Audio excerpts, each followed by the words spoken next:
You know, there's a major drug problem in this country, and I think everyone knows that. I mean, we call it the drug war for a reason. But some of these people that get on these drugs a lot of times will go to extreme lengths to be able to fund their habit. And one of those ways, which has become very common, are break-ins. But not only just break-ins, but break-ins while people are at home, and even up to home invasions. So we're going to talk about home defense, and home defense is extremely important to free men. Now, this story was inspired by a recent event that happened to our extended family, where a man and his wife were at home in bed at 3 in the morning and were brought awake by a beating on the door. And as the husband went to the door with his shotgun, he got into an argument with a man on the outside, just beating the door, said he was looking for a dog. And he was obviously drugged out of his head. And so finally, somehow, the guy got inside the house, and the homeowner took his shotgun and beat the guy down. And the police finally got there and handcuffed and took the guy and left. And as they left, the man dropped dead of a heart attack. Now, as tragic as that story is, it could have ended a lot worse had the father fell down with a heart attack before the police had gotten there, and this man was able to do unspeakable things to this family. You need to be prepared. You need to have some contingency plans put aside.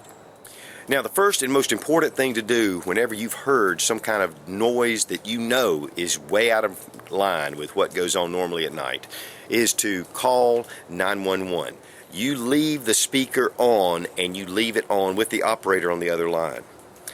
The police are on their way. Now, there are two reasons why you do that. Number one, in the unlikely event that the police get there in time, which can be possible if you can keep them at bay that long, that you could get assistance from the police. But even more importantly, in the long term, is that you will have a legal recourse.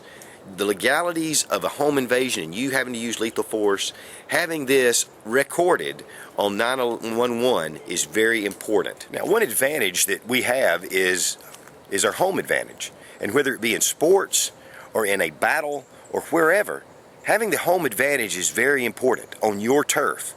Listen, your home is your castle. Your home is your turf. And you know the blind spots that are in those places better than anybody else. And you need to be very familiar with those blind spots. I know behind me somebody was making fun of my fence the other day and said, yeah, Don's a good neighbor. He's got a big fence up. Well, this fence actually keeps the basketballs from rolling down the hill. This does not border any of the property around me. But it can be used to hide behind. And there are other areas inside my house that I need to be cautious of those areas and know where blind spots are. This gives me an advantage, and especially in a situation where there might be more than one assailant.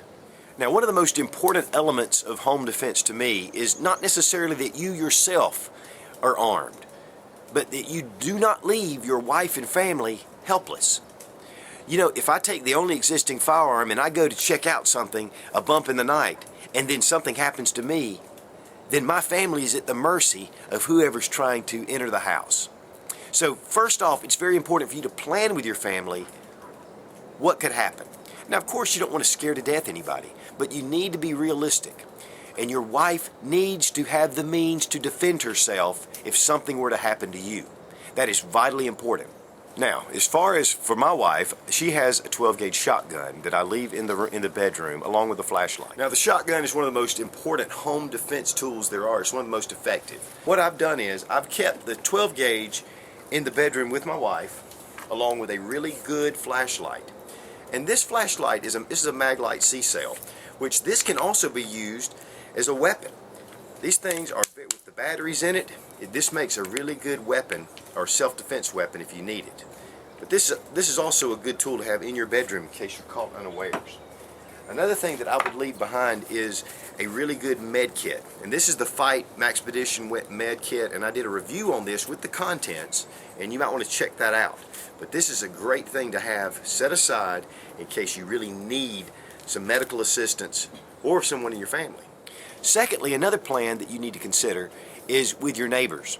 And as I've said in my recent video, be a good neighbor, is that my brother-in-law was having some issues, and so I was able to come over and assist him. And now we have put a plan into place in case that ever happens again, that we will be able to assist each other even more effectively. Now, one of the things that's kind of changed my whole idea about self-defense is for multiple attackers. And for a home defense situation against a home invasion, you've got to take a few different tactics. And I'm going to show you my setup. And this happened after I got in the other night from my brother-in-law's house, and just considering, you know, I need to be ready, really ready the next time my neighbor needs my help. And so this is what I've come up with. Now, one of the first things that I want to recommend is to have an Intruder Defense Bag. And what this does is it keeps all of my goods together, and we're going to go through the different list of things that I have in my bag. But of course, I do keep my loaded Browning high power in this bag at all times. But then also, I have other essential things that I need. And I do have a video on the Intruder Defense Bag as well. I'm going to leave a link in the description below. But that is one thing that gets you started. And let me tell you a little testimony I had about this. I had released the video, and then a couple of months ago I had a guy tell me, he said, Don, I watched your video. He goes, so I just decided just on a whim to put that bag together. And he said it wasn't within a week that they were invaded by two guys that were both armed, not only with firearms but with knives. And he had an encounter with those guys and won the encounter because of his Intruder Defense Bag. He said, I felt like I saved myself and my family's lives in the process. Being ready, just being a little prepared, could mean the difference between life and death. Okay, because of some of the frequencies of home invasions and certain situations where there are multiple attackers, I'm kind of leaning more toward the AR-15 as my primary self-defense weapon in the home.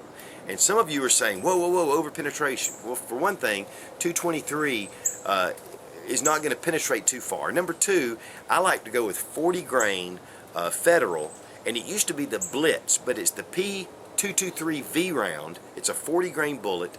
It's not going to over-penetrate, but yet it'll give you maximum energy up close and personal. So you load up some of those, and you're going to have an excellent self-defense tool that you can have a lot of reloads to you available with your extra magazines. Now, we're going to talk about the Infidel War Belt. And this is one of my favorite items, not only for tactical situations, but also for home defense.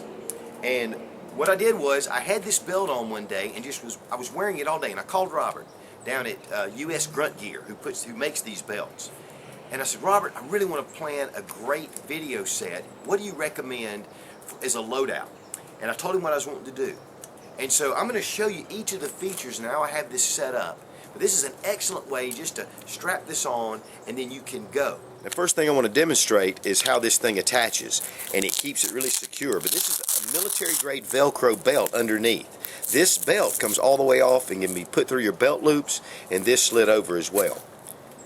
But I've shown that. But let's look at some other things about this belt.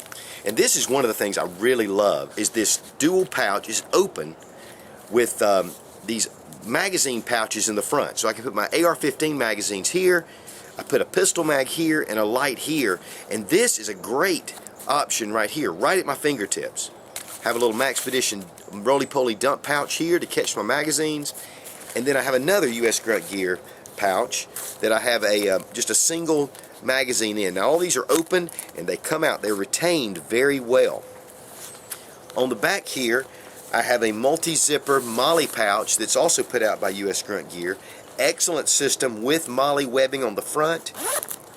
Keep a pair of gloves in here, and we're going to look at the contents inside this bag, because this bag is what I use, or the contents in this bag are things I use for both this setup and for my Intruder Defense setup. Now, first thing is, I do keep a good pair of mechanics gloves in here, because when you're out at night and you're running around, it really helps to protect your hands. You may or may not have time to put these on, but I just keep these in the very front of my pouch.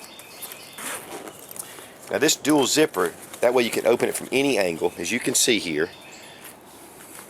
Have an extra flashlight. Always keep an extra flashlight. It's very important. It seems like whenever you need one, something's gone wrong, which I did that the other night. Pulled out this flashlight and the batteries were dead in it.